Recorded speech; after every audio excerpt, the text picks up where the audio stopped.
you. Senator Vance. Well, thanks, Senator Blackburn, for your leadership, and to my colleagues up here who have been fighting this fight every single day. Look, this is not rocket science. You just heard Senator Johnson say it.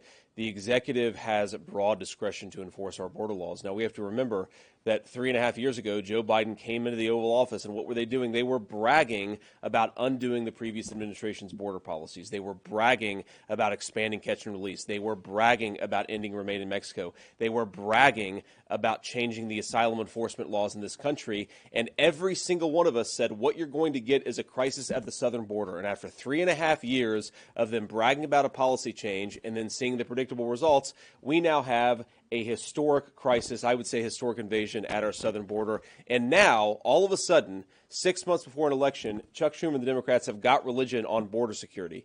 It doesn't make any sense. It doesn't even pass the smell test. Joe Biden opened the southern border. Joe Biden can close the southern border, and it's really that simple. Now, there are a whole host of problems with this legislation, but I think the most significant, I just want to echo again something Senator Johnson said. The problem with this legislation is that it doesn't solve the problem now, and it prevents a future administration from solving the problem in the future. It doesn't solve our crisis now, and it prevents a future president from doing exactly that. It is the worst possible combination of immigration policy, and that's why we're going to keep on fighting. You have to ask yourselves, after bragging about opening our southern border, why do Democrats care about this issue? Is it because they haven't seen the wreckage and the carnage of the last 2 years?